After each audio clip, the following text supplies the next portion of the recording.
Now, when we're doing landing page testing, we've already determined that yes, we're going to do it after the click, because the idea of investing heavily in a non-actionable data set that will ultimately hurt our relationship with Facebook, that costs way more money and time and causes more harm than good, is a bad idea, right? We're not running separate ads and separate ad sets to separate landing pages, even though those ads are identical, and having any expectation that we're going to have any actionable insight off of that test. That's trash. We've completely negated that. We're on the same page now.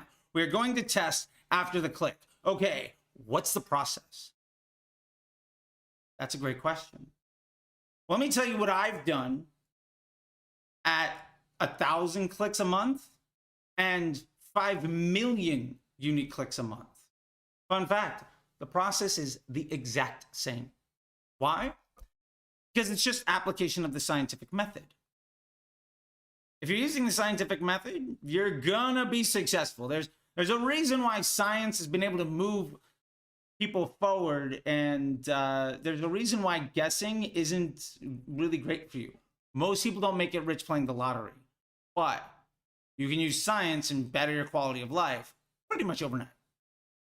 That being said, what is the process? Okay.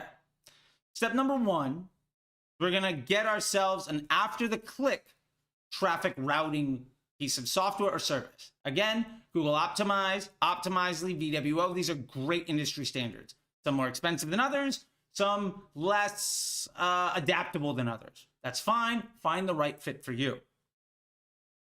Now, when you're doing this test, start with 5 or 10% of traffic. Do not go 50-50. What if you go 50-50 and it's a bad idea?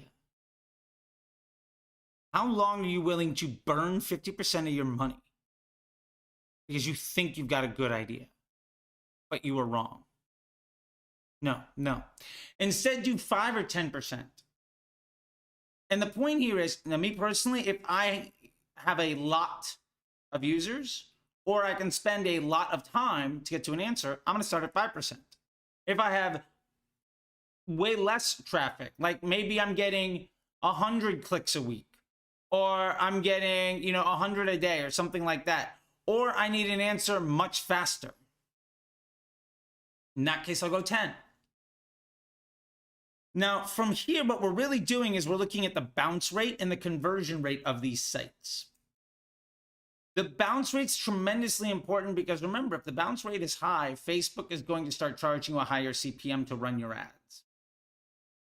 And if the conversion rate is low, well, that's probably not good, right? Like, we're trying to improve conversion rate.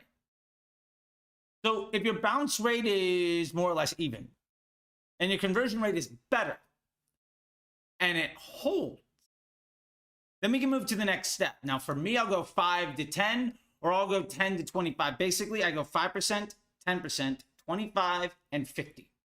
Those are the steps along the way. Sometimes I'll skip the 5% if I can't afford the time, or I, don't have enough traffic and I need to understand information. There are reasons why you might skip that step. Now, if the results hold, meaning that basically that bounce rate and conversion rate maintains at that higher level of traffic, great. That means we can move on to the next step. Now, what I urge you to do is set a line in the stand for each step. Now, maybe that means you need 1,000 clicks. And based on that, you're going to make a determination. Maybe it's 100 purchases, and you're going to make that determination. For me, when I was running 5 million uniques a month, I ran 24 hours. I had the luxury. The point is, you need to establish a benchmark that you are measuring every decision against in a consistent way.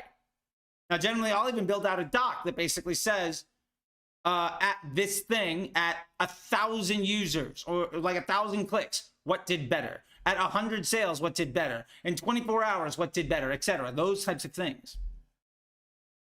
Now, what that ultimately will mean for us is that we now have a standard unit of measurement for the testing of our landing pages. What's also really important about this is it means that we're keeping ourselves honest on whether or not that landing page is better or worse. Now, maybe in the 5-10% in step one, it was like 25% better. And then you go from 5 to 10 or 10 to 25 and it drops to 3% better. Well, that might have happened because, hey, look, it just got really good traffic. Okay, that happens. Right at 5-10% of your overall thing, it just got the right people. I got lucky. Maybe it did 8% better, and then you go to 10, 25%, and it shoots to 20. You might have gotten just a little bit worse traffic, but that page is significantly better. Maybe it was 5% better, and then when you scale up the traffic, it goes to 3% worse. Again, that small percentage is not an indicator of future success. It's a nice barometer of whether or not you should move forward with the test. But you can't say, well, at 5%, this thing is crushing, so I'm going to do 100. That's incredibly irresponsible. So what we're doing here is we're now saying,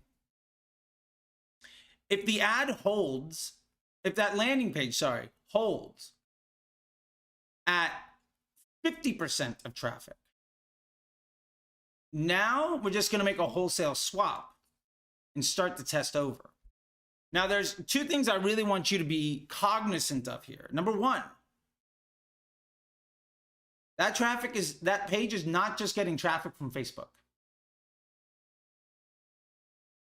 You might say, well, my Facebook ads get a lot better on this new landing page. I'm going to chase that. But what if it tanks your search and email results? Is that okay? You might say, well, this new landing page gets a 15% higher conversion rate. Great. And you swap it all the way over. And everything kind of holds. What are you going to do now?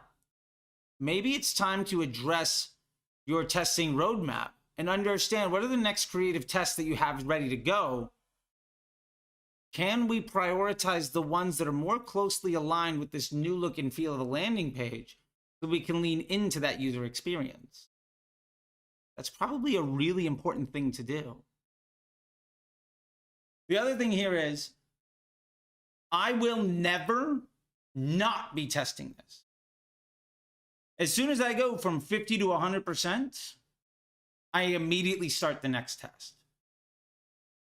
I pretty much go from 50 to 95% because it's now that test is now the control and I'm launching the next test. You should always be in a state of improvement, or at least investing in the opportunity to improve. This is vital because honestly, sometimes the reason landing pages work is because of pattern interrupt. Sometimes the reason landing pages work is because of positioning, consumer psychology, trends in the marketplace. Sometimes it's just old and it's time to update things. Over time, your landing pages will probably get a little bit worse. But because Facebook's a machine learning algorithm where when you're running at broad, it's going to get a little bit better, you can kind of mitigate that decline. But if you can always work on making it better with a systemized process with multiple steps, where you are running all of your ads to each individual experience, because you're routing after the click, then you are regularly and in a dynamic fashion evolving with the marketplace. That is a tremendously powerful place to be. If you have any questions about this stuff, please ask below, DM me, comment in the open. If you like this, please hit the like button. Go ahead and subscribe. If you're listening to this on the podcast, again, set it up for automatic downloads. You don't even have to listen to it. It just means so much to be able to share this with other people so they can see more success and less stress. If you like this information, you want more of it, don't forget to sign up for the newsletter at newsletter.facebookdisruptor.com. And if you really want to start leveling up your entire marketing capability set and what you could do so you can turn yourself from a Facebook marketer who kind of lacks confidence into a CMO or brand developer making 8- and 9-figure business decisions, check out the Facebook Ads MBA program at mba.facebookdisruptor.com. It's perfect for you.